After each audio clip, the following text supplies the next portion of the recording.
He became a teenage millionaire with a beauty empire that looked unstoppable until his own predatory behavior destroyed it. I'm not physically attracted to older guys, which sucks. Like, I would date like the absolute youngest, like 18, 19, that looks a little bit older. But I opened this snap, and I swear to God, it was a full James Charles is acting recklessly. He's acting very stupid. He's acting like a predator on social media. This is the story of how James Charles changed the face of online beauty and sparked a new era of internet fame. James's journey to fame began in 2016 when he posted that senior photo with professional ring lighting to make his highlight pop. The image quickly captured public attention, garnering 28,000 retweets and even a comment from Zendaya, "You win."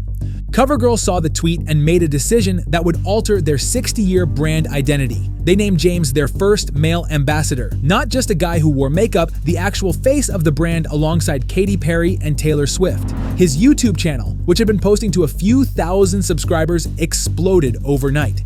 Collaboration videos with Kim Kardashian and Kylie Jenner pulled tens of millions of views, and by 2019, he'd co-founded the Sister Squad with Emma Chamberlain and the Dolan twins, creating some of YouTube's most watched content. His channel was generating over 100 million views every single month. James Charles had reached a level of success most creators spend entire careers chasing, and that success made him believe he was untouchable. The first public crack appeared in April 2019 during Coachella. A photo of James with another guy surfaced online, asking if this was his new relationship. The guy in the photo was Gage Gomez, a straight Instagram model. They'd been talking for 5 months, but things had ended badly. And instead of staying quiet, James decided to respond publicly. "This boy played me for months on end and is a disgusting con artist." That tweet became the domino that started everything falling. Because Gage didn't take it quietly, he posted a YouTube video claiming James had pressured him. He then started to begin putting a little bit of pressure on me, of getting to know me without disregarding the fact that I told him I was straight. People might have written it off as drama between two people with different perspectives, except James had already told everyone exactly who he was months earlier. I want a boy who is straight. Love that for you. That's easy. It's easier than you would think. True. At the time, people laughed. But after Gage's accusation, that clip suddenly looked completely different. It was a confession. James posted a multi-paragraph Notes app response defending himself. Point by point, he explained why Gage was wrong, and the internet believed him. The controversy faded within days, but it had created something dangerous, a documented accusation of pursuing straight men. And when the next allegation came just 2 weeks later, people remembered. Tati Westbrook had been James's mentor for years. She'd guided his career, appeared in his videos, and positioned herself as the wise older sister helping him navigate fame. On May 10th, 2019, she posted a video that nearly ended him. "Oh my God, you tried to trick a straight man into thinking he's gay yet again, and somehow you're the victim." According to Tati, during her birthday dinner, James had aggressively hit on their waiter despite knowing he was straight. When she called it out, James allegedly said, "Doesn't matter, I'm a celebrity."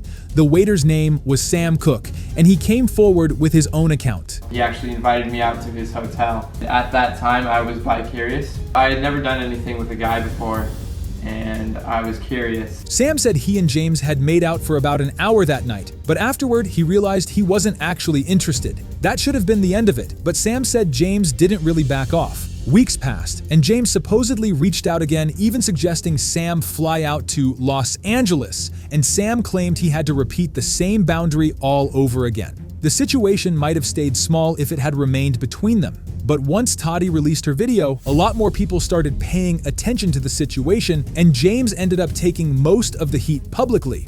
Within 72 hours, more than 3 million subscribers disappeared, and about a third of that loss happened in a single day, a record at the time.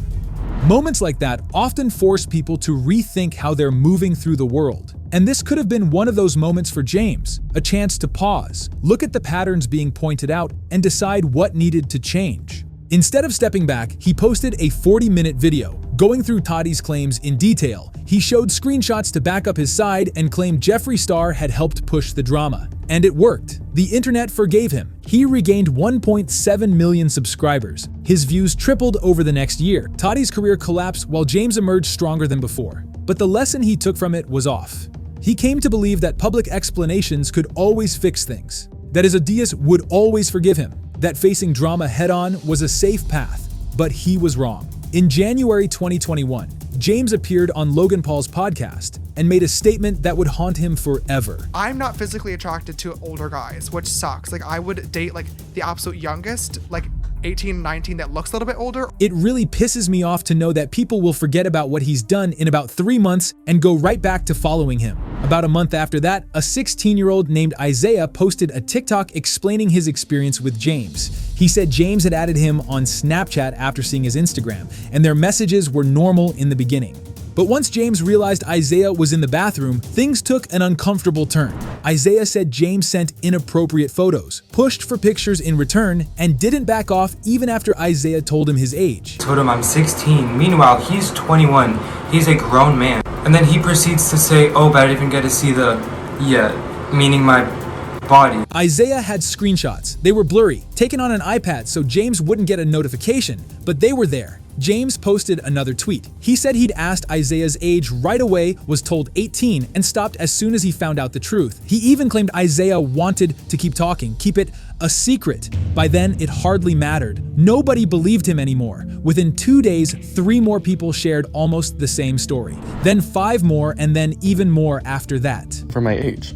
And I responded and I said, I'm a very mature 16. So we had like maybe 5 texts back and forth on Instagram. It was age check, I'm a very mature 16. But he then proceeded to snap me. I don't have any screenshots of my snaps, but I opened this snap and I swear to God, it was a full pic. It quickly became clear there was a pattern. He'd add someone on Snapchat, the chat would turn sexual. Ages were overlooked or only realized too late. The internet reacted quickly. Keemstar made a video calling for him to be arrested. Ethan Klein tweeted a joke at his expense. YouTube removed him from the partner program. Morphe ended his makeup contract, and he lost his hosting role on Instant Influencer, the show built around him. And this resulted in financial losses amounting to several millions of dollars. And then, like so many creators do when they're cornered, James posted an apology video on March 31st, 2021. The video was titled, Holding Myself Accountable. First and foremost, I need to say sorry.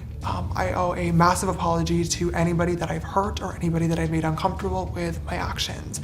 He shrugged it off as a case of feeling too thirsty. And I couldn't understand why relationships were the one outlier. Why were they not working? Why was this area of me so different? And it is ridiculously embarrassing to admit this, but I think I have to, and that is that I'm desperate. I don't believe anything that comes out of his lying mouth. How many times has he been accused of stuff like this? He doesn't look sorry. He has a smirk the whole time. Then disappeared for almost 3 months, and when he returned, his channel was barely recognizable. Videos that once pulled 10 million views were barely hitting 2. He'd lost thousands of subscribers again. And this time, they weren't coming back. And even after everything, James still hadn't learned when to stay quiet. In 2025, Kayla Malik posted videos detailing months of abuse by her ex, Evan Johnson. She showed receipts, enough to get Evan arrested and convicted of domestic assault. But then things took another turn. Kayla's friend Zach came forward, saying James had been involved the whole time, coaching Evan on how to downplay the abuse, calling Kayla a liar, even a psychopath. Evan was on FaceTime, and they just all got quiet, and I heard James's voice and was like, well, do you trust him, Evan?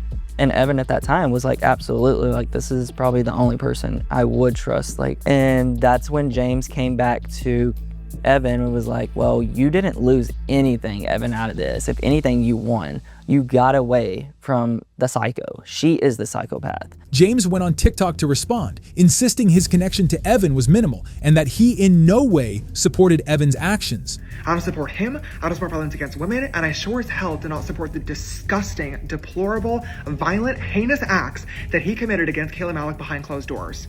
After I watched the laughable interview between Be Better and Zach Sellers, I have no choice other than to get online, tell my story, and then prove my story to be true in a court of law. But that didn't hold for long. Kayla stepped in with screenshots showing that James had been talking to Evan for months, back when she and Evan were still together. And when Kayla told him the breakup happened because Evan had been violent with her, James replied right away.